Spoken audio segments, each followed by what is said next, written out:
A polícia não conseguiu explicar o que aconteceu neste quarto. E você também não vai conseguir. Eles disseram que não havia nada demais no quarto.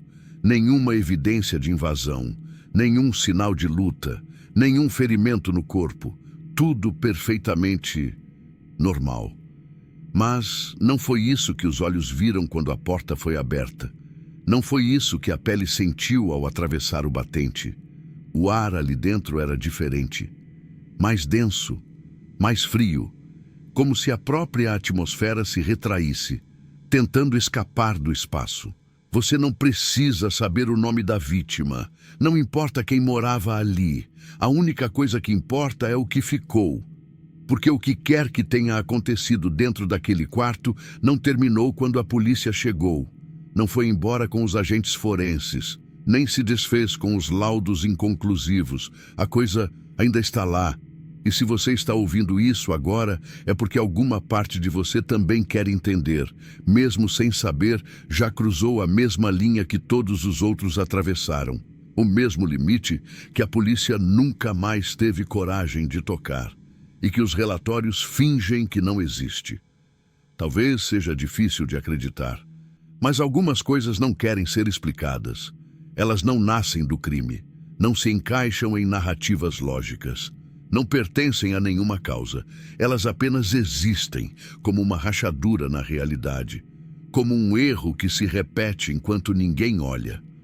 A primeira imagem registrada daquele quarto não mostra sangue, nem violência. Mostra silêncio. Um tipo de silêncio que não depende de ausência de som, mas de presença. Uma presença que os olhos não veem, mas que os sentidos reconhecem na hora. Um silêncio que engole as palavras antes que elas sejam ditas, que aperta a garganta antes mesmo do medo começar, que vira memória sem ter acontecido de verdade. Foi isso que fizeram com o caso. Arquivaram. Enterraram sob a palavra que mais mente no vocabulário da polícia: inexplicável. E tudo que não pode ser explicado simplesmente não existiu. Mas existiu. E ainda existe. Porque há algo naquele quarto que não desaparece. Algo que reescreve o que entendemos como espaço, como tempo, como consciência. Os agentes que entraram ali nunca mais foram os mesmos. Alguns pediram afastamento. Outros desapareceram, e um deles, anos depois, ainda acorda todas as noites às 3h11, o exato horário em que o quarto foi aberto pela primeira vez. E ele sempre diz a mesma frase ao acordar: a porta ainda está aberta. De agora que você sabe disso, a pergunta é: até onde você está disposto a ir? Um quarto que ninguém deveria entrar. A ligação veio sem urgência. Vizinhos relataram que a luz do quarto não apagava havia 3 dias. Cortinas fechadas, nenhum ruído, nem passos, nem som de TV. Apenas o brilho constante de uma lâmpada amarelada, visível através da fresta da janela. A moradora do apartamento ao lado reclamava do cheiro. Não era podre, era outro tipo de odor, metálico, estagnado. Como o ar de um lugar que não respira mais. A patrulha chegou às 22h47. Não havia ninguém para atender. A porta estava trancada, sem sinal de forçamento. Tudo calmo. Os vizinhos observavam em silêncio, como se já soubessem que algo não estava certo.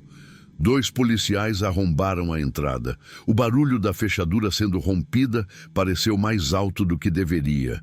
Quase agressivo, como se o som não quisesse ecoar. O primeiro a entrar hesitou no segundo passo. Disse que sentiu um calor repentino, vindo do chão, mesmo com o ar gélido que preenchia o ambiente. O parceiro, ao lado, confirmou a sensação oposta. Um frio úmido, subindo pelas pernas. 2 percepções contraditórias, no mesmo espaço, no mesmo instante.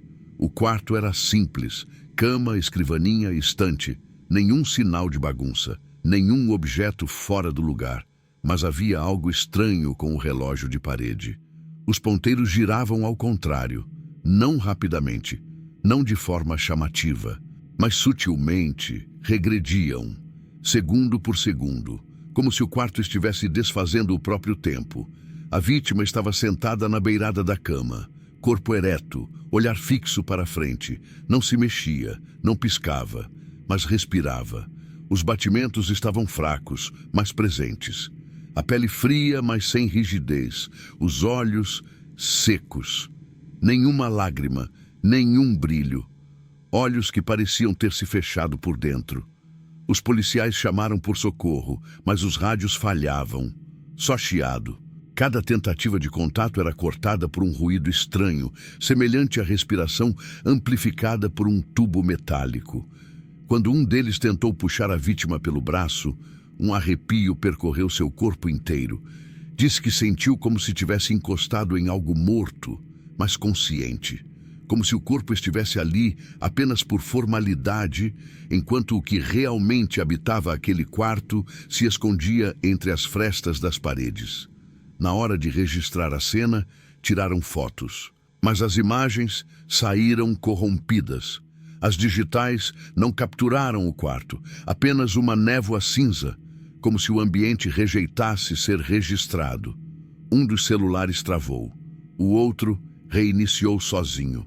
Nenhum dos dois voltou a funcionar desde então. O silêncio era tão profundo que os dois agentes começaram a ouvir seus próprios batimentos.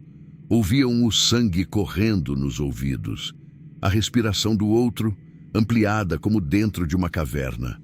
O quarto parecia amplificar o que vinha de dentro, como se a acústica estivesse conectada às sensações. Um ambiente moldado para ouvir o que ninguém quer dizer em voz alta. E então veio a sensação, um impulso instintivo, algo sussurrando dentro da mente. Não olhe para trás. Nenhum dos dois olhou, não naquele momento, mas o que estava atrás já tinha olhado para eles. A chegada da polícia, uma cena congelada no tempo. Na delegacia, o relatório preliminar foi escrito com pressa, como se todos quisessem encerrar o caso antes mesmo de entender. Indivíduo encontrado em estado catatônico, sinais vitais estáveis, ambiente sem indícios de violência. Nenhuma menção ao tempo invertido, nenhuma menção ao silêncio irregular, nenhuma menção ao aviso invisível que ecoava na mente dos policiais. Mas as câmeras corporais dos agentes, essas contaram outra história. O arquivo de vídeo deveria ter durado 10 minutos. O tempo exato da incursão no local, mas ao ser acessado, mostrava 6 horas e 13 minutos de gravação contínua, sem cortes, sem saltos. A primeira reação foi acreditar em um erro técnico, até que começaram a assistir. A imagem os mostrava entrando no quarto, os diálogos estavam lá, palavra por palavra, tudo exatamente como aconteceu, até os 2 minutos e 47 segundos.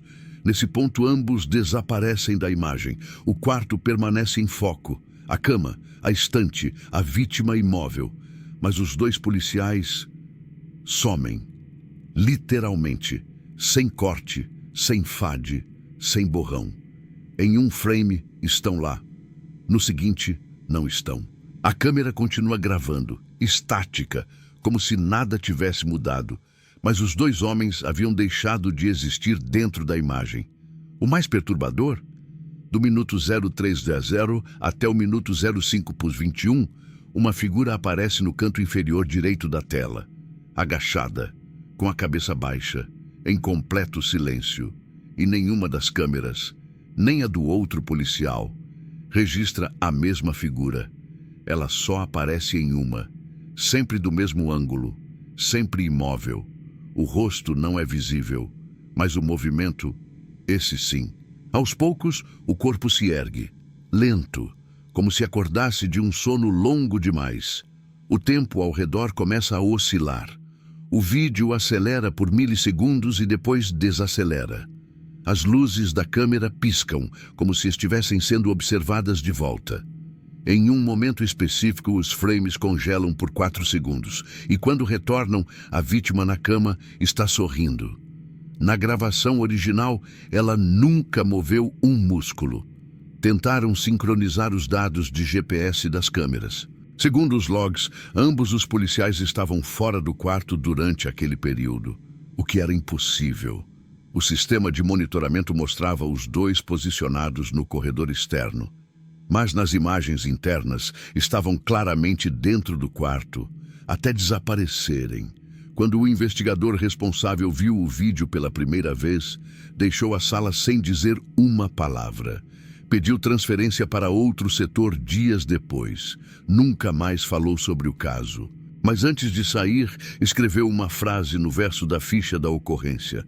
6 horas não são 6 horas, quando o tempo decide respirar. E foi só aí que perceberam algo que ninguém havia notado antes. No final do vídeo, nos segundos finais, quando a imagem escurece, aparece um novo frame, uma imagem única, rápida demais para o olho humano perceber. Mas quando ampliada, revelou algo que gelou todos que assistiram, o rosto do segundo policial. Mais velho, com barba, olhar seco, vestindo roupas que ele nunca usou, parado no canto do quarto como se estivesse esperando por alguém. Ele nega ter sido filmado, diz não lembrar de nada daquilo, mas a imagem é clara. E nos metadados do arquivo, a data da gravação não corresponde à noite da ocorrência. Ela está marcada para setembro de 2031, o quarto que não ouvia o tempo passar.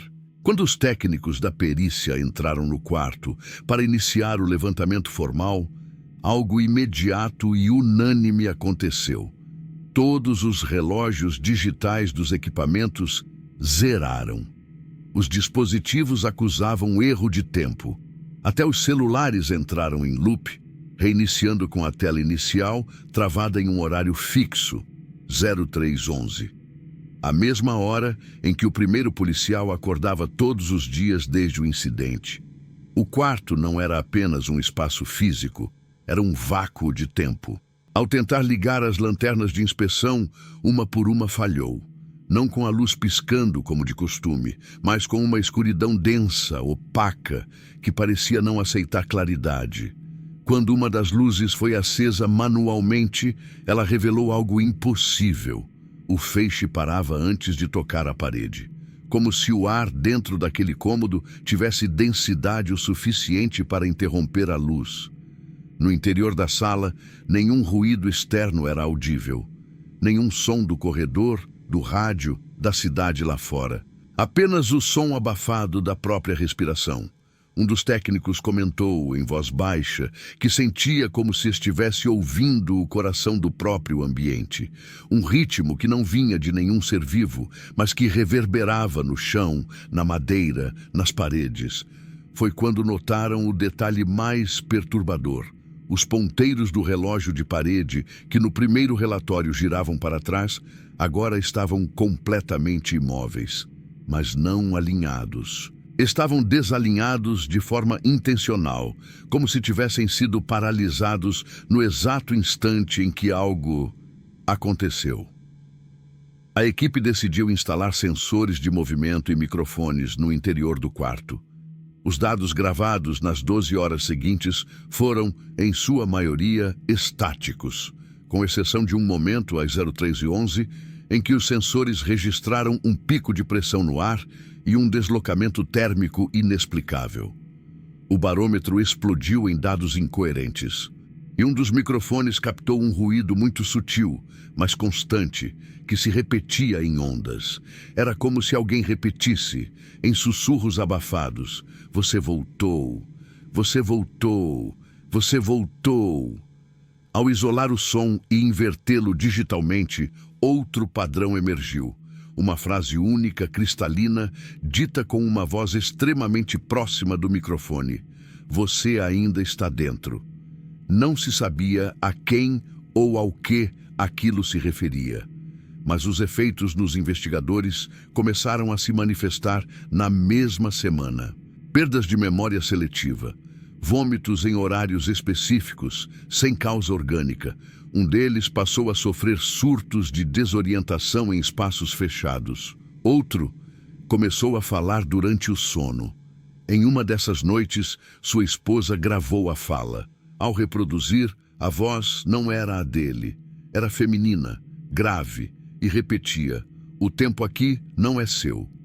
Na tentativa de entender a origem dessa anomalia, criaram uma planta detalhada do quarto e descobriram que as medidas internas não batiam com as externas. Por dentro, o cômodo era 7 centímetros mais longo do que o espaço que deveria ocupar. Não parece muito, até que se percebe que esse excesso não existe fisicamente. A parede externa estava onde deveria, mas internamente havia espaço onde não deveria haver nada. A arquitetura do quarto não seguia nenhuma lógica. As linhas estavam levemente inclinadas. As quinas, mais próximas do que o olho humano detectava. Um engenheiro da equipe afirmou que era como se o ambiente estivesse em colapso espacial lento, como se estivesse tentando se retrair, fechar-se sobre si mesmo, como uma boca que ainda mastiga alguma coisa e que ainda não terminou. Um perito, ao tocar a parede do fundo, disse que sentiu algo pulsar sob seus dedos, como se algo estivesse do outro lado, e então olhou para a equipe e disse em voz baixa: "Tem alguém tentando sair." Mas ninguém respondeu, porque todos estavam olhando para o reflexo no espelho do armário, e ali, no centro do vidro, uma mancha densa, escura, começava a se formar. Uma que ninguém viu se mover, mas que definitivamente não estava ali quando entraram. As marcas nas paredes que não apareciam em foto nenhuma. A mancha no espelho não era feita de poeira, nem de sujeira, nem de nenhuma substância conhecida. Parecia algo orgânico, mas sem textura definida.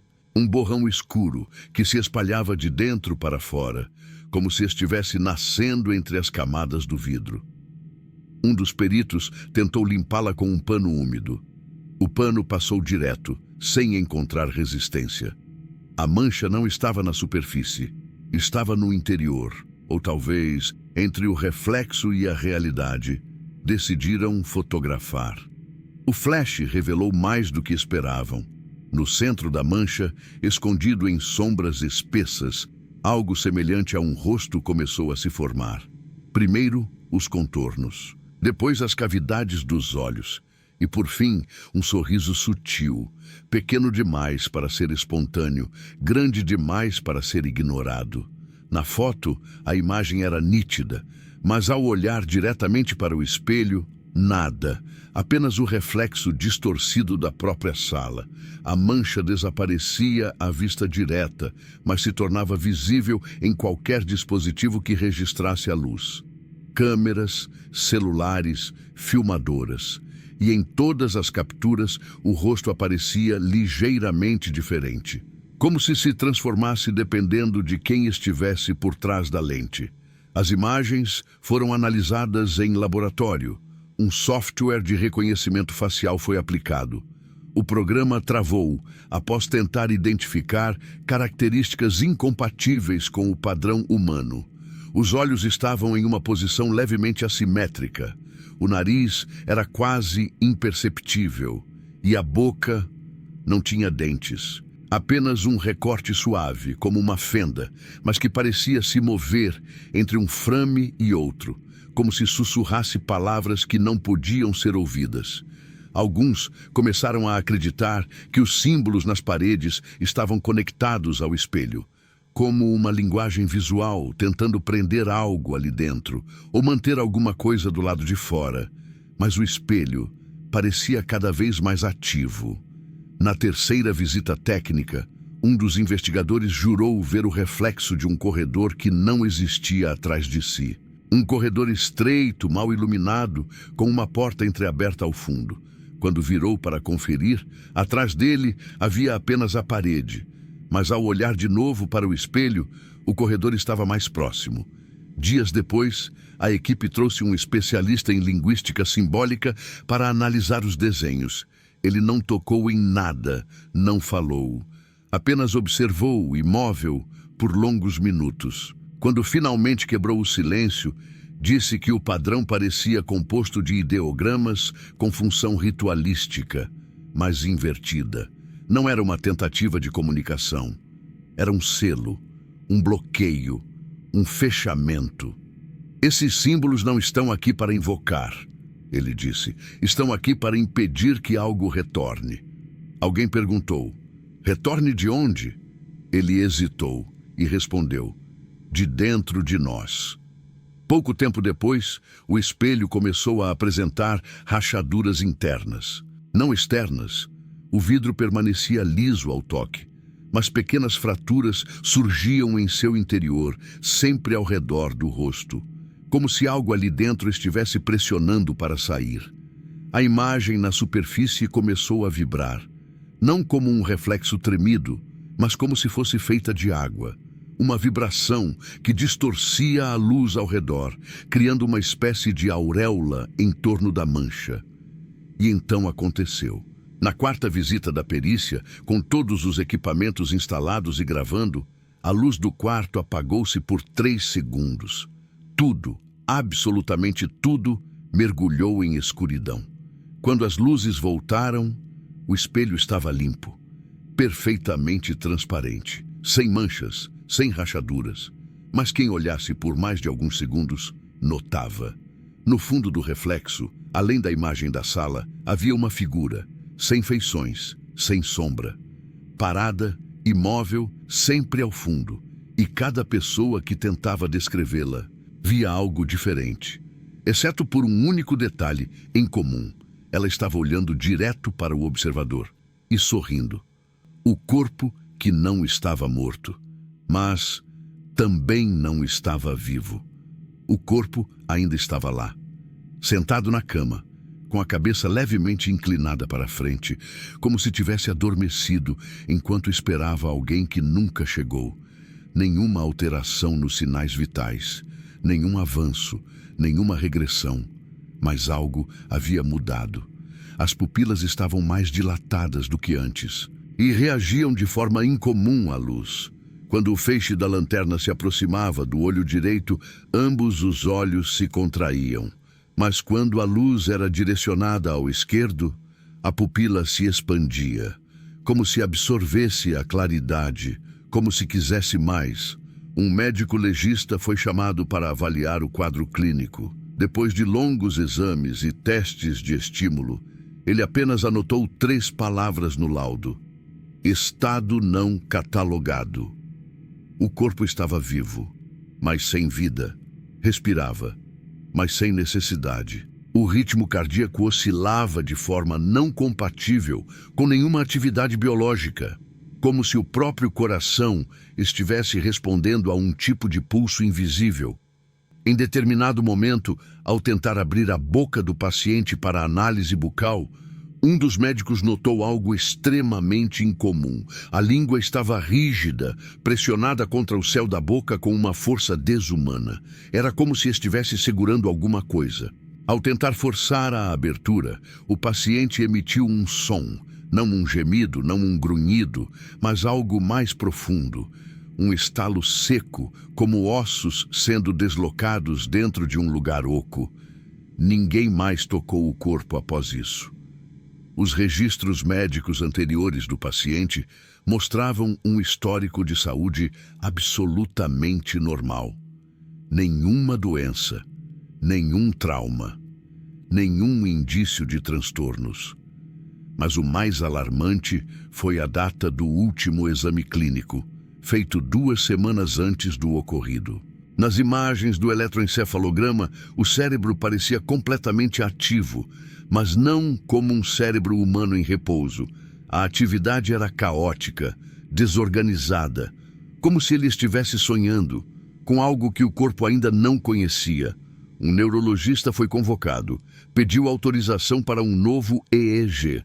Durante a análise, o corpo permaneceu imóvel, mas o monitor registrou uma atividade crescente, intensa, que chegou a ultrapassar os limites máximos de qualquer escala humana. A máquina travou no exato momento em que o corpo abriu os olhos. Por 2 segundos, apenas 2, e voltou a fechá-los como se nada tivesse acontecido. Mas quem estava na sala jura que durante esse breve instante, o paciente não olhou para ninguém. Ele olhou através de todos. Começaram a circular relatos entre os médicos. Pesadelos compartilhados, todos envolvendo um mesmo cenário. O quarto vazio, com o corpo ainda sentado e alguém, ou algo, caminhando lentamente ao redor da cama, em círculos, arrastando os pés no chão com um som rítmico, hipnótico. Um dos técnicos de enfermagem, ao acordar de um desses sonhos, tinha marcas circulares nos tornozelos, como se algo o tivesse segurado durante a noite. Decidiram isolar o corpo.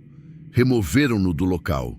Levaram-no para um centro médico em outro bairro, longe de qualquer conexão com o quarto original. O transporte foi feito em silêncio. Ninguém quis acompanhar. No momento em que a maca cruzou a porta da ambulância, os termômetros da região registraram uma queda brusca de temperatura, de 26 graus para 14 em menos de 10 minutos. Ao chegar ao centro médico, o corpo estava em outro estado, ainda imóvel, mas agora com os olhos abertos e sorrindo.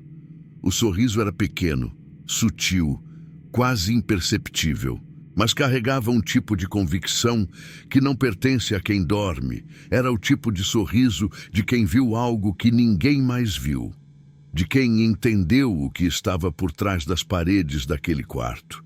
E talvez, de quem nunca saiu de lá. A gravação que nunca foi feita. No centro do quarto, sobre a cômoda encostada na parede oposta à cama, havia uma pequena câmera de segurança doméstica. Modelo comum, com rotação automática, infravermelho e detecção de movimento. Estava conectada a um servidor interno. O equipamento era simples, mas eficiente. E o mais importante, tinha gravado tudo. Pelo menos era o que todos esperavam. Ao acessar os arquivos, encontraram um único vídeo registrado durante o período da suposta ocorrência. Exatas 6 horas de filmagem contínua. A linha do tempo estava intacta. Nenhuma quebra, nenhuma falha, nenhuma sobreposição. Mas ao dar play, a imagem mostrou algo completamente inesperado. O quarto estava vazio. Do primeiro ao último segundo, a gravação exibia apenas o ambiente estático. Nenhuma movimentação, nenhum som, nenhuma presença humana. A cama arrumada, a porta fechada, o ambiente iluminado pela luz fraca do abajur, que, segundo o relatório, havia sido desligado momentos antes da chegada da polícia. Rebobinaram, avançaram, mudaram o ângulo da câmera, alteraram os filtros. Nada. O vídeo era, literalmente, uma cápsula de silêncio. Não havia indícios de que o corpo da vítima estivesse ali. E, no entanto, ele foi encontrado exatamente naquele ponto, com o abajur tombado ao lado. Intrigados, os peritos solicitaram uma cópia bruta do material para análise forense. Extraíram os quadros, separaram as camadas de imagem, isolaram os espectros térmicos e tentaram detectar manipulação digital. O resultado, nenhuma alteração, nenhuma edição, nenhuma anomalia técnica. Mas havia um detalhe, um erro milimétrico, um único frame, quase imperceptível, que surgia ao final do vídeo, na marca exata de 6 horas. Uma imagem distorcida, cinzenta, quase abstrata. Quando ampliaram, viram o que parecia ser uma silhueta na porta do quarto. Não era o corpo da vítima, nem um policial. Era algo mais fino, alongado, e ao que tudo indicava, estava saindo do quarto e não entrando. A porta, supostamente trancada por dentro, aparece entreaberta. Um feixe de luz atravessa a entrada, projetando uma sombra que não acompanhava a figura. Havia uma discrepância de forma, como se a sombra não estivesse conectada a quem a projetava. Ou pior, como se fosse de outra coisa. O analista de imagem responsável por esse trecho pediu dispensa no mesmo dia. Ele relatou ter tido uma crise de ansiedade ao repetir o frame em câmera lenta. Disse que, durante a análise, a imagem pareceu olhá-lo de volta. E que, por um instante, ouviu seu próprio nome ser sussurrado, mesmo estando sozinho na sala de edição. Tentaram duplicar o vídeo em outros dispositivos. Em alguns casos, o arquivo corrompia. Em outros, simplesmente desaparecia após o download. Mas o mais estranho foi quando tentaram gravar a tela com outro celular. A gravação parecia funcionar normalmente, até o momento em que a silhueta surgia. Nesse instante, o celular travava e reiniciava sozinho, apagando o vídeo. Em uma das análises finais, um engenheiro de dados decidiu aplicar um efeito de sobreposição negativa para realçar texturas escondidas. Foi nesse experimento que algo se revelou. Uma segunda imagem, superposta à gravação original, com pequenos lapsos de tempo que não estavam na versão bruta. Essa segunda camada mostrava um reflexo no espelho do quarto, e nesse reflexo era possível ver claramente o corpo sentado na cama, parado, com os olhos abertos. Isso só era visível na camada negativa, nunca no vídeo original, como se a própria câmera tivesse sido enganada ou forçada a não enxergar.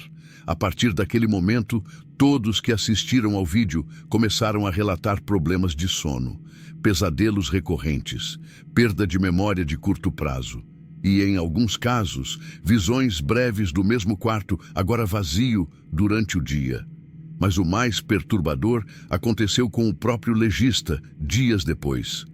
Ao revisar as imagens pela última vez, ele pausou no frame final, onde a silhueta saía do quarto, e notou algo que ninguém havia reparado antes. A figura estava segurando algo nas mãos, algo comprido, fino, curvado, exatamente como o tripé da câmera que foi usado para filmar a autópsia. O relato do primeiro policial que pediu afastamento. O primeiro a se afastar da investigação foi o policial civil responsável pelo registro inicial da cena. Um agente experiente, conhecido por manter a calma até mesmo nos casos mais brutais. Nunca havia solicitado licença médica. Nunca demonstrou sinais de abalo psicológico. Até entrar naquele quarto, foram exatos 11 minutos entre o momento em que cruzou a porta e o instante em que saiu, cambaleando, pálido, com a respiração irregular. Recusou-se a continuar no local. Disse apenas uma frase que ninguém entendeu de imediato. Não sou eu, mas ele me conhece. No dia seguinte, pediu afastamento temporário por sintomas de desorientação, distúrbios de sono e episódios de dissociação. Foi internado voluntariamente. Nenhuma substância foi encontrada em seu organismo. Nenhuma lesão, nenhuma explicação clínica para o estado mental em que se encontrava. Mas seu comportamento era outro. Paranoia crescente. Relatos de ouvir passos dentro de casa durante a madrugada, mesmo morando sozinho. Espelhos cobertos com lençóis, relógios quebrados propositalmente. E o mais preocupante, afirmações insistentes de que alguém o observava de dentro da parede do quarto. Os médicos consideraram delírio psicótico. Até ele entregar uma gravação feita com o próprio celular. Um vídeo curto, 27 segundos, filmado às 3h16 da manhã. A câmera está virada para o espelho do banheiro. A imagem treme um pouco. Ao fundo, ouve-se o som do chuveiro pingando.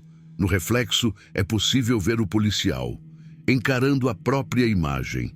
Mas há algo errado. A luz do celular deveria estar refletindo de volta, mas está ausente. O rosto no espelho pisca antes do real. Sorri antes do real. E por 2 segundos levanta o braço enquanto o original continua parado.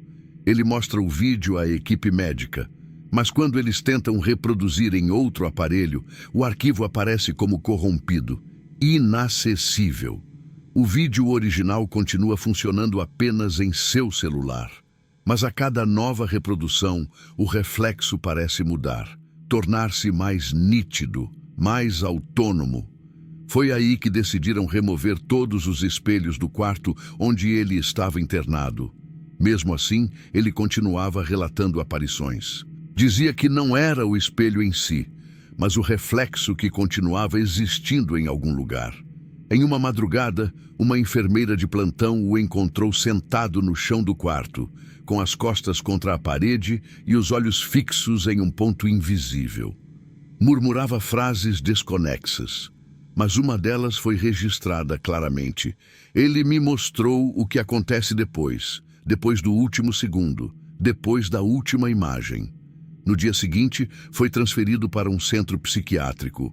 Perdeu completamente a capacidade de diferenciar presente de passado, confundia vozes, repetia nomes de pessoas que nunca fizeram parte da investigação e, o mais estranho, respondia com medo sempre que ouvia a palavra quarto, como se ela, sozinha, carregasse um peso físico. Mas o que deixou os médicos verdadeiramente desconcertados foi quando, em uma das entrevistas clínicas, pediram para ele descrever o que tinha visto na noite do incidente.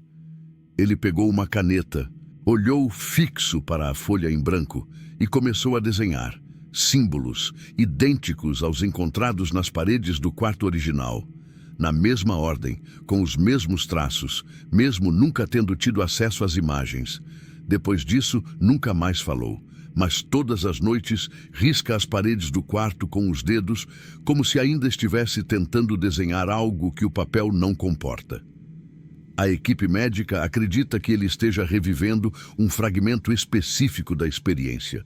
Mas há quem diga que ele nunca saiu daquele quarto, que parte dele ficou presa lá, e que tudo o que vemos agora é apenas um reflexo que ainda tenta se libertar. As imagens mentais que foram compartilhadas entre os agentes.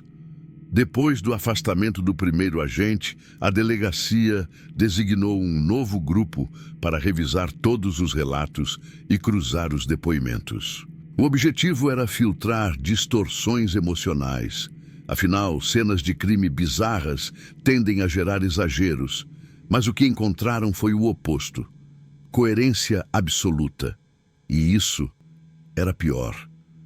Os policiais que estiveram no quarto, mesmo em horários diferentes, descreveram os mesmos elementos sensoriais, a mesma ausência de som ambiente, o mesmo calor seco, mesmo em noites frias, a mesma estranha sensação de que o tempo ali dentro não fluía, apenas existia.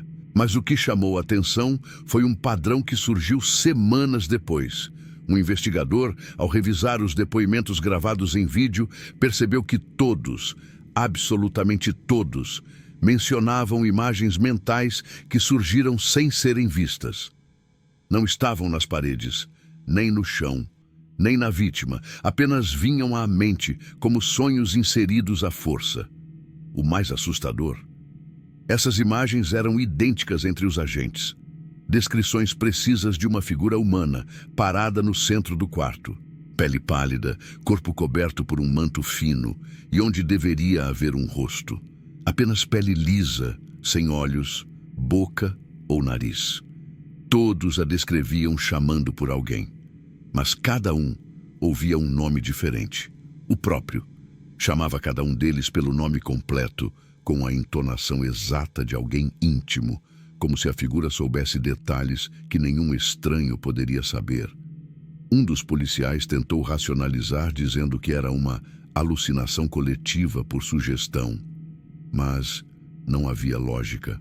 Os depoimentos foram colhidos separadamente, em dias diferentes, sem troca de informações entre os agentes, e mesmo assim relataram a figura imóvel no centro do quarto, a sensação de estar sendo observado por algo atrás da nuca, o som de respiração vindo do lado de dentro da própria cabeça, e o pior de tudo, a certeza de que, em algum momento, a figura sorriu, não com a boca, mas com o ambiente, como se as paredes pulsassem, como se o ar ao redor tivesse se curvado, só por um instante, para acompanhar o movimento de um gesto que jamais deveria existir ali. Após essa constatação, a investigação mudou de tom.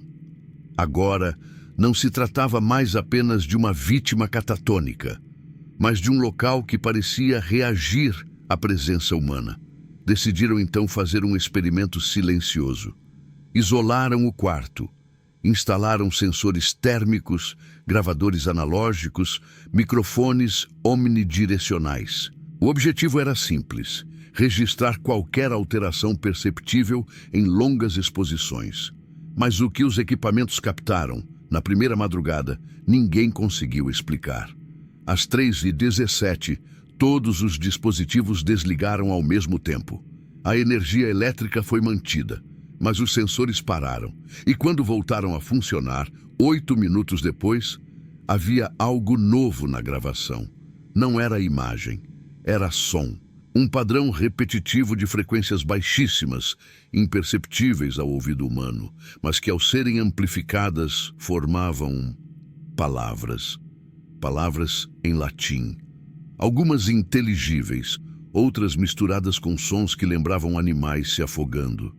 Mas uma frase se repetia com mais clareza: Videte interius expectat. Ele vê você por dentro, ele espera. Essa gravação nunca foi divulgada publicamente, mas 2 agentes da perícia se demitiram após ouvi-la. E um terceiro foi encontrado dormindo em pé no centro do quarto dias depois, os olhos abertos, as pupilas dilatadas, o corpo em total rigidez, mas com um leve sorriso, como se finalmente tivesse entendido o chamado. O mais assustador é que ele nunca foi designado para entrar lá. O objeto no chão, que não pertencia a este mundo. Foi apenas depois desse incidente que perceberam um detalhe que havia passado despercebido por todos os envolvidos. Algo que estava em todas as imagens da perícia, mas que ninguém havia notado. Uma sombra no canto inferior direito das fotografias feitas no quarto, sempre na mesma posição, sempre com a mesma forma. Um contorno que, à primeira vista, parecia ser só isso. Uma sombra projetada por um móvel, um vinco nas cortinas. Mas quando uma das imagens foi invertida por engano no computador da central, o contorno ganhou nitidez demais. Era a silhueta de um objeto que não constava na planta original do imóvel, nem nas imagens anteriores ao incidente. Um formato irregular, semelhante a um artefato metálico curvado, mas sem encaixe aparente, sem lógica estrutural. Decidiram retornar ao local e investigar. No dia seguinte, um grupo de 4 agentes retornou ao quarto. Removeram todos os móveis, item por item, desmontaram a cama, abriram o piso. E ali, sob o assoalho, em um espaço que não existia na arquitetura original, um pequeno compartimento revelou aquilo que nenhum relatório técnico conseguiu descrever com precisão. Era um objeto do tamanho de uma maçã, mas que à luz direta se tornava impossível de encarar. Seus contornos oscilavam, como se a superfície vibrasse em uma frequência que não pertencia a este mundo. Ao toque, não apresentava temperatura, nem frio, nem calor, apenas ausência. O material não reagia a nenhum teste, não refletia luz, mas também não era fosco. Não fazia som ao cair no chão. E ao ser colocado próximo de qualquer aparelho eletrônico, provocava desligamentos súbitos e, em alguns casos, perda permanente de dados. Mas o pior foi o que aconteceu com um dos peritos que segurou o objeto por mais de 20 segundos. Segundo os outros presentes, ele simplesmente parou de se mover. Não desmaiou, não caiu. Ficou de pé, olhos vidrados, respiração superficial, como se estivesse assistindo a algo por dentro da própria mente. Quando voltou a si, cerca de 3 minutos depois, começou a gritar incontrolavelmente, afirmando que o quarto estava se construindo dentro dele. Repetia entre soluços: Eu vi os móveis sendo montados com minha carne. As paredes respiram. Elas lembram de tudo. A cama me chamou. Foi sedado e internado em observação psiquiátrica e desde então não fala mais. Só escreve compulsivamente o mesmo desenho. Um quarto visto de cima, com as proporções distorcidas, como se houvesse uma extensão escondida atrás da parede, ocupando um espaço que jamais existiu na planta original. Depois disso, decidiram retirar o objeto do local. Colocaram-no em um recipiente selado com múltiplas camadas de blindagem magnética, levado para um laboratório militar. Mas o objeto desapareceu em trânsito, deixando apenas uma mancha negra no fundo do container, que os especialistas descreveram como carbonização espontânea invertida, algo impossível de reproduzir. A partir daquele momento, tudo começou a se deteriorar. As imagens do objeto começaram a corromper. Os arquivos digitais se apagavam sozinhos. Os peritos envolvidos no transporte relataram visões e lapsos de tempo. Um deles foi encontrado dias depois, andando descalço por uma estrada rural, sem memória, murmurando em uma língua desconhecida. E o quarto? Começou a mudar de novo. Um novo grupo de agentes que voltou dias depois para encerramento das investigações relatou algo absurdo. O cômodo parecia maior, como se as paredes tivessem recuado, como se o espaço estivesse se adaptando. Um deles chegou a dizer que, ao olhar para dentro, não viu um quarto, mas um corredor que não acabava nunca, com portas que se abriam e fechavam sozinhas. Quando perguntado sobre o que havia atrás de cada porta, ele respondeu: "Depende de quem entra." Foi a partir desse momento que a investigação saiu das mãos da polícia local. Agentes federais assumiram o controle, isolaram o perímetro e os relatórios deixaram de circular. O quarto foi selado, alegando risco de contaminação estrutural. E todos os envolvidos, sem exceção, assinaram termos de confidencialidade. Mas algumas imagens vazaram. Não pela internet, não por arquivos, por sonhos. E você pode não acreditar, mas se alguma dessas imagens já apareceu nos seus sonhos antes, o reflexo parado, o corredor sem fim ou a mulher sem rosto, então talvez você já tenha estado lá também, mesmo sem lembrar. A questão agora é: você voltou inteiro? A testemunha que nunca esteve lá, mas sabia de tudo. A curiosidade nunca desaparece. Mesmo quando o medo se torna insuportável, ainda existe algo dentro de nós que quer entender, quer ver mais, quer descobrir o que ninguém deveria saber. Foi por isso que um grupo de investigadores independentes decidiu continuar por conta própria. Não acreditavam no silêncio da polícia e sabiam que quando os relatórios desaparecem, é porque há algo pior do que a verdade sendo escondido. Um deles era especialista em reconstruções digitais.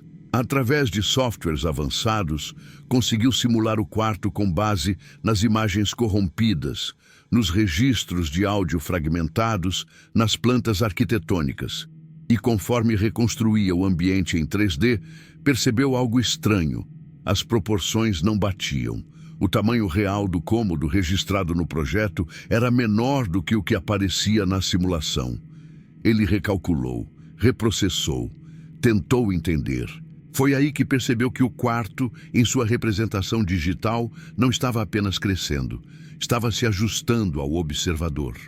Cada vez que ele se aproximava da simulação, novas variações surgiam, portas que não estavam ali, texturas na parede que lembravam pele humana, sons ambiente que mudavam com o tom de voz do próprio pesquisador. E o mais perturbador, em certo ponto, a reconstrução começou a responder comandos antes que ele os executasse. Era como se o próprio ambiente virtual tivesse desenvolvido alguma forma de consciência reflexiva.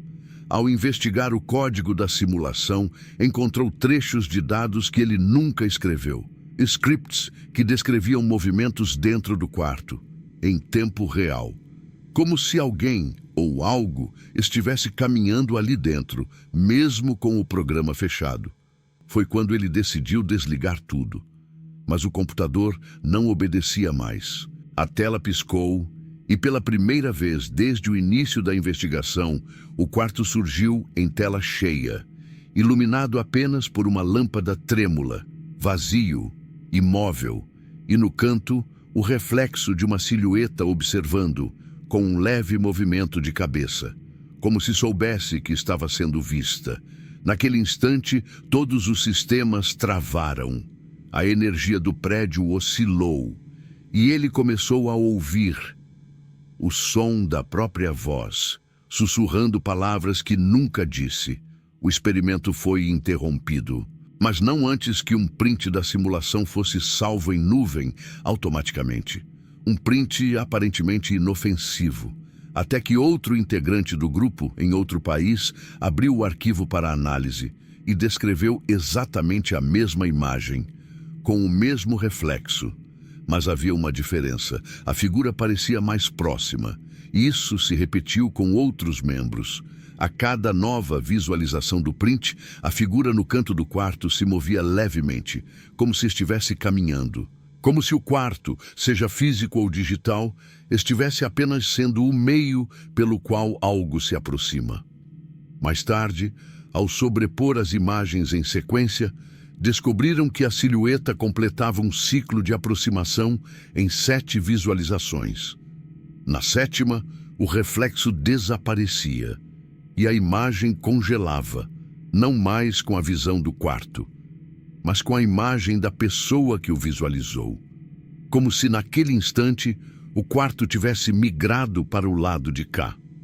A partir disso, a simulação foi considerada maliciosa. Os arquivos foram criptografados. O HD foi destruído, mas mesmo assim, relatos começaram a surgir nas redes. Pessoas que viram o quarto em sonhos, pessoas que nunca ouviram falar da investigação, mas que desenhavam com exatidão a planta distorcida, a mulher sem rosto, o objeto sem peso. Um padrão se formava, um ciclo, uma contaminação informacional. O que quer que estivesse no quarto, ou fosse o próprio quarto, não precisava mais da estrutura física para se espalhar. Agora, bastava a imagem, bastava o som, bastava o pensamento. Você está entendendo o que isso significa? Não se tratava mais de um local, nem de um crime, mas de uma entidade simbólica que se propaga através da percepção humana, que usa imagens, ecos, sensações como portais. E se você assistiu a tudo até agora, talvez já esteja sentindo. Talvez o layout do seu quarto tenha mudado sutilmente. Talvez o reflexo no espelho pareça um pouco atrasado. Ou talvez, só talvez, alguém tenha fechado a porta atrás de você sem que tenha percebido. A conclusão inexplicável da polícia. Enquanto as autoridades tentavam abafar o caso e os arquivos digitais se autoapagavam, algo ainda mais inexplicável começou a acontecer. Relatos começaram a surgir em fóruns obscuros, comunidades de mistério e redes privadas. Outras pessoas em diferentes regiões do país estavam tendo experiências similares. Mas não se tratava apenas de coincidências ou histórias de internet. Eram gravações, vídeos, arquivos visuais com um padrão idêntico, o mesmo enquadramento, o mesmo quarto, a mesma iluminação tremeluzente, a mesma cama coberta por lençóis quase translúcidos e, mais inquietante ainda, a mesma figura ao fundo, parada no mesmo canto, sempre imóvel, sempre assistindo. Mas havia um detalhe que ninguém conseguia explicar. Nenhuma dessas pessoas havia gravado esses vídeos. Eles simplesmente apareciam no rolo de câmera, em backups antigos, em arquivos nomeados como Nova Gravação Final MP4, mesmo que nunca tivessem sido feitos. Os vídeos variavam em duração, mas sempre começavam da mesma forma. Câmera estática, som ambiente abafado, como se algo respirasse fora de quadro. No segundo 33, o abajur pisca. No segundo 47, a figura no fundo parece se mover imperceptivelmente. No minuto 2:14, sempre se ouve um som metálico, como se algo oco tivesse caído. O mais aterrador: essas marcações de tempo se repetiam em todos os vídeos, independente de quem recebia ou onde estava no mundo. Pesquisadores alternativos começaram a chamar esse fenômeno de câmeras espelhadas, porque os vídeos não pareciam gravados por dispositivos comuns, mas sim reflexos do primeiro quarto, como se ele estivesse se replicando, recriando-se em outras dimensões, e cada vídeo fosse um fragmento de realidade absorvido pela entidade. Alguns céticos tentaram provar que era marketing viral, deepfake, algum projeto experimental de ARG. Mas ninguém conseguiu encontrar a origem dos arquivos. Eles não tinham metadados, nenhuma data de criação, nenhum dispositivo de origem. Apenas existiam e se multiplicavam. E então surgiram os relatos mais graves. Pessoas que afirmaram que após assistirem aos vídeos, o quarto de suas casas começou a mudar. Nada drástico no início. Uma rachadura que não estava ali ontem. Uma sombra que não seguia a lógica da luz. Um sussurro noturno no cômodo ao lado, mesmo estando sozinhos. Um homem relatou que, após pausar um dos vídeos na marca de 3:33, a imagem congelada começou a se mover lentamente por conta própria. A figura no fundo virou a cabeça e o homem, em choque, desligou o monitor. Mas quando olhou para o reflexo da tela desligada, o quarto ainda estava lá e ele não estava sozinho. Outra mulher de outro estado contou que foi acordada no meio da madrugada por um barulho vindo da sala. Ao verificar o celular, viu uma notificação de vídeo enviado por Bluetooth de um aparelho desconhecido. O nome do arquivo? Você está nele MP4. O conteúdo mostrava exatamente a sala onde ela estava, mas com um detalhe: ela ainda não havia chegado lá. O vídeo terminava com a porta abrindo. E segundos depois, a porta real de sua casa rangeu do mesmo jeito. Os fóruns começaram a ser silenciados, postagens deletadas, perfis excluídos, mas os vídeos continuavam se espalhando, por Bluetooth, por Wi-Fi, por sonhos. Sim, até nos sonhos. Vários relataram o mesmo cenário onírico. Estão deitados, assistindo a um vídeo, e percebem que o local na tela é o mesmo em que estão sonhando. E então a câmera se aproxima, devagar, até que o espectador não sabe mais quem está sendo observado. É nesse ponto que tudo muda. Porque quando você não sabe mais se está vendo ou sendo visto, o quarto deixa de ser um lugar e se torna uma presença. O último frame do quarto, a imagem que está mudando enquanto você assiste. O que veio a seguir foi o silêncio, mas não aquele silêncio natural de quando tudo adormece. Era um tipo de silêncio que parecia respirar por conta própria, como se algo tivesse se infiltrado entre as camadas do som e começasse a deletar, uma a uma, todas as frequências conhecidas. Os investigadores mais céticos começaram a desaparecer dos registros digitais. Perfis de redes sociais sumiram. Relatórios inteiros sobre o quarto se corromperam. Vídeos que antes podiam ser reproduzidos, agora apresentavam tela preta. Nenhuma explicação, nenhum aviso, apenas um apagamento meticuloso e deliberado. Mas uma cópia sobreviveu, e ela trazia algo novo. O narrador recebeu esse arquivo como um anexo anônimo, sem remetente, sem nome.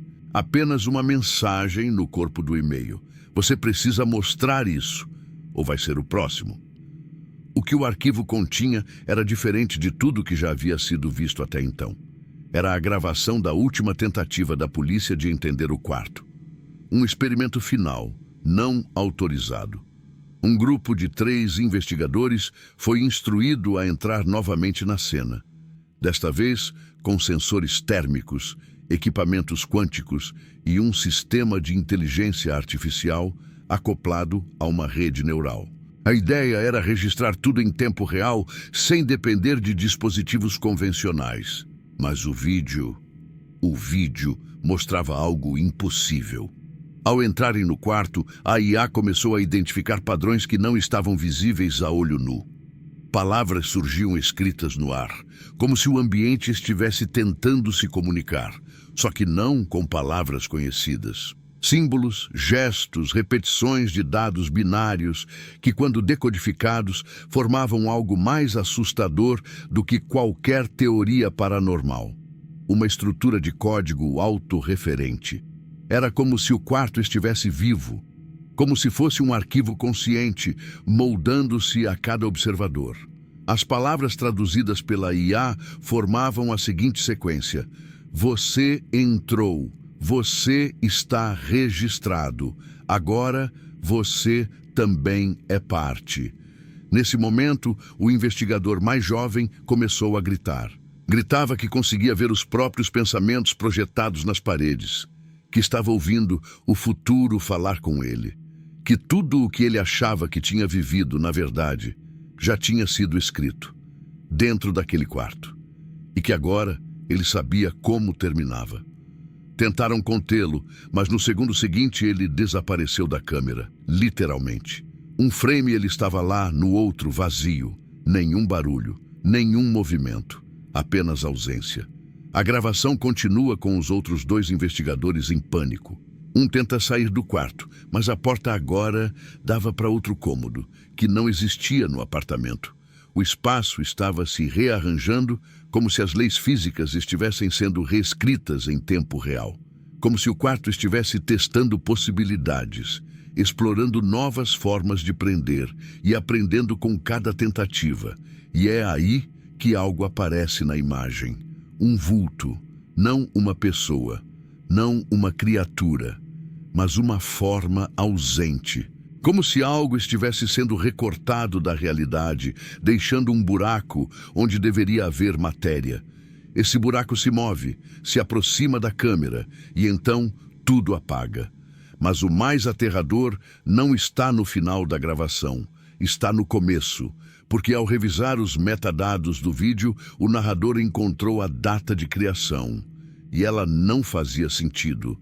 Estava marcada como 2 semanas no futuro, exatamente o tempo que levou desde o recebimento do arquivo até o momento em que ele decidiu abrir e assistir.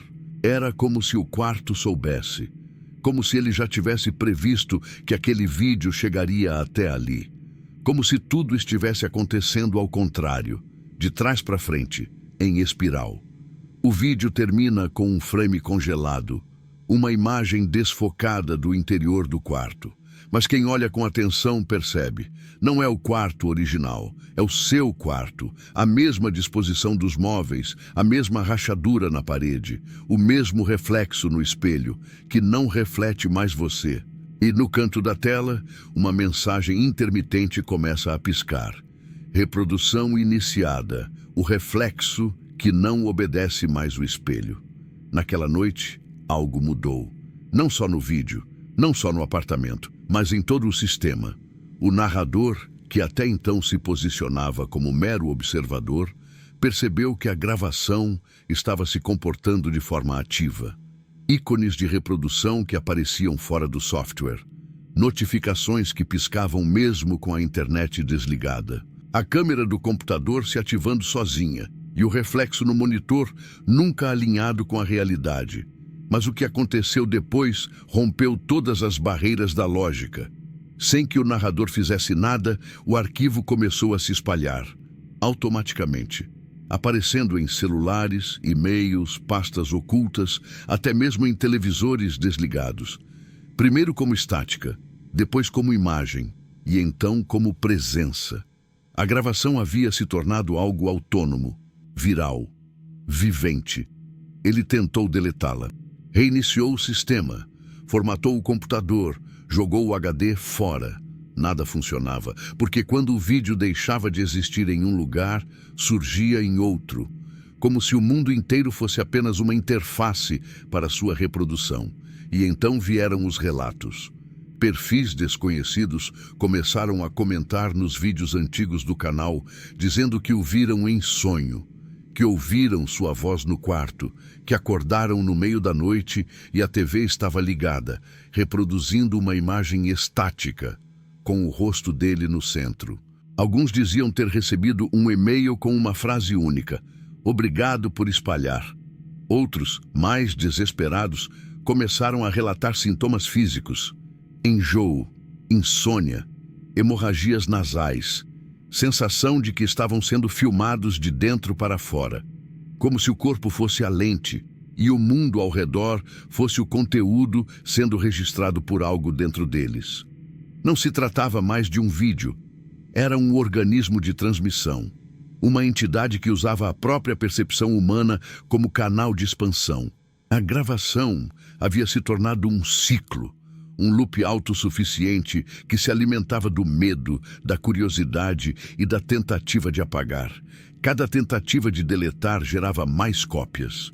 Cada tentativa de ignorar fazia o áudio ser ouvido em sonhos. E cada novo espectador se tornava inevitavelmente um transmissor. A coisa mais inteligente que o vídeo fazia era fingir ser um vídeo, porque enquanto você acreditasse que estava apenas assistindo, ele já estava assistindo você.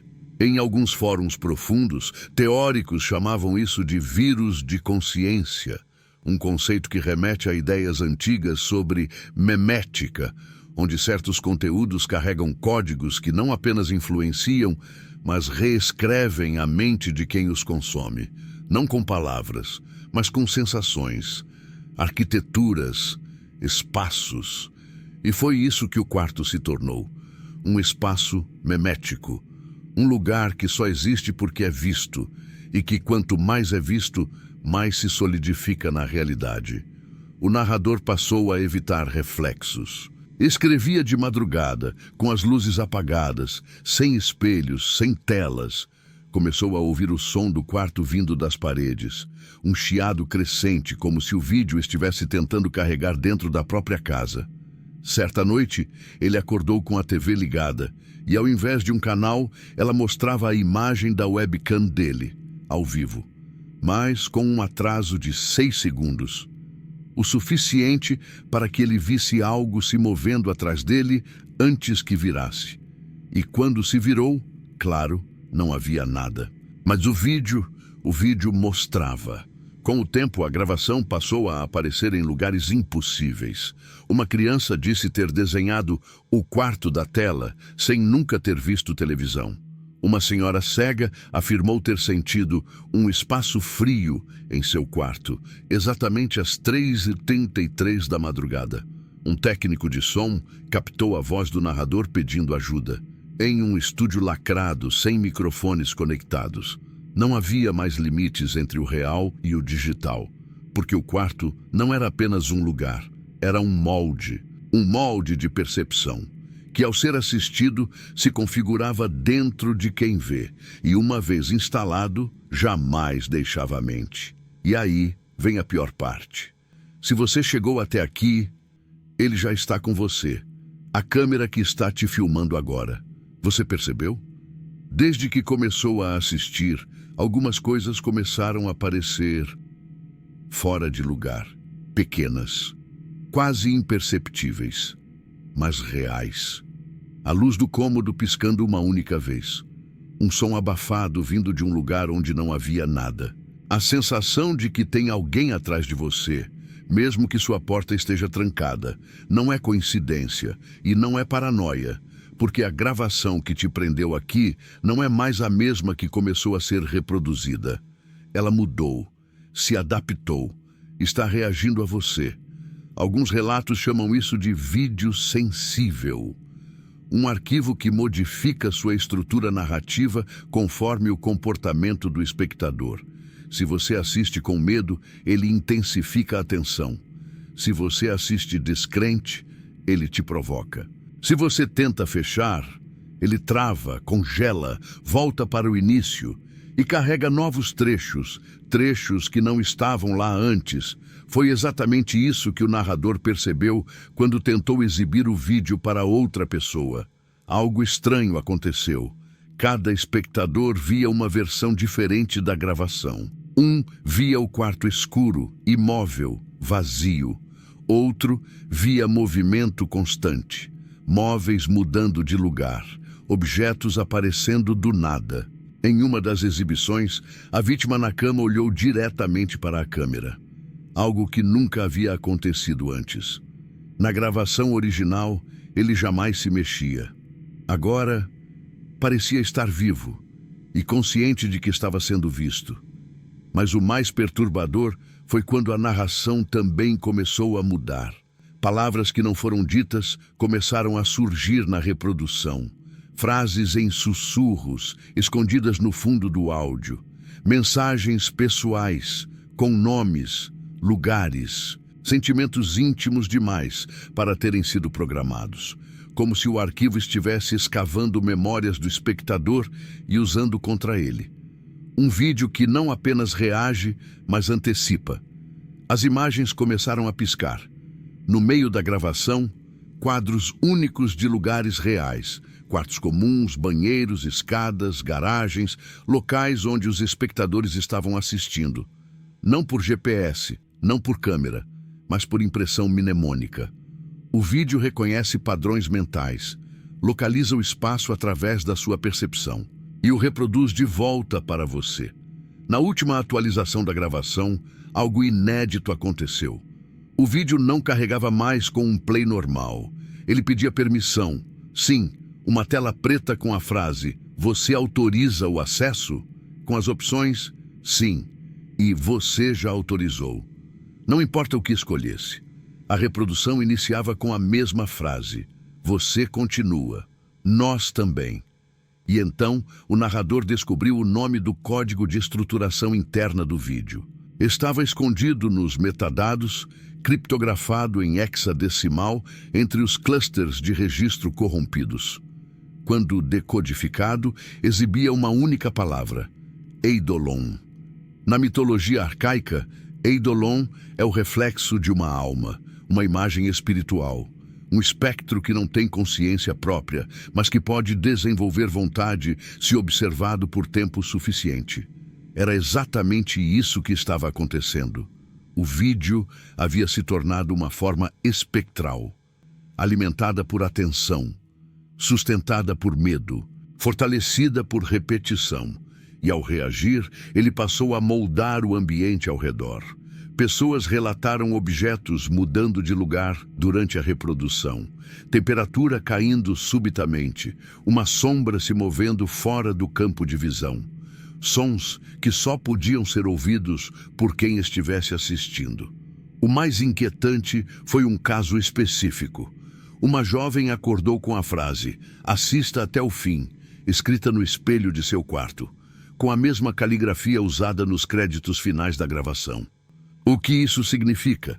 Que o vídeo agora reconhece seus observadores, que ele prefere certos tipos de espectadores, aqueles que não olham por curiosidade, mas por necessidade, aqueles que se sentem atraídos por algo que não conseguem explicar, aqueles que já sentiram que estavam sendo observados antes mesmo de dar play.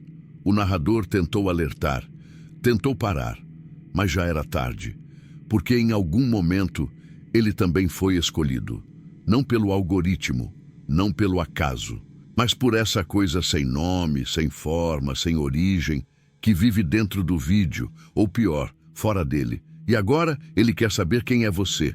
Você sempre esteve na fita. O último frame era para ser apenas o final de uma gravação, uma imagem congelada, silenciosa, inofensiva, mas ninguém conseguia olhar por muito tempo sem sentir algo movendo, no canto, atrás da cortina, sob a cama, dentro do espelho. Alguns chamavam de ilusão de ótica, outros de paranoia induzida. Mas quem olhava por tempo suficiente sabia. O frame não estava estático. Ele estava respirando. O narrador, exausto, trancado em casa, decidiu assistir mais uma vez. Pela última vez. Só para tentar entender o que havia de errado naquela imagem final. Ele aumentou o brilho, ajustou o contraste, ampliou os pixels. E foi ali, nos últimos 4 segundos, que viu. O reflexo da tela mostrava o próprio quarto dele. Mesmo com as janelas fechadas, mesmo com o espelho coberto, mesmo com a câmera desligada, a imagem no vídeo não era mais do quarto original. Era o dele. Na tela, o quarto estava vazio. Mas por apenas 1 segundo. No segundo seguinte, a cama aparecia desfeita. O lençol se mexia sozinho. E então, uma sombra passava pela parede, exatamente onde a luz do abajur costumava projetar o rosto dele à noite. E no exato instante em que o narrador moveu a cabeça para o lado, a sombra na gravação fez o mesmo movimento, perfeitamente sincronizado. Ele congelou. Mas o vídeo continuou. O frame final agora estava se atualizando em tempo real. E pior, As paredes mostradas na imagem começaram a exibir os mesmos objetos do cômodo onde ele estava, um por um, com pequenos atrasos, como se o vídeo estivesse lentamente copiando o espaço ao redor. Até que, por fim, no canto direito da imagem, apareceu o rosto dele, só que com um detalhe. Ele estava sorrindo, e ele sabia que não estava sorrindo. O narrador se levantou, cambaleante, e desligou o computador à força.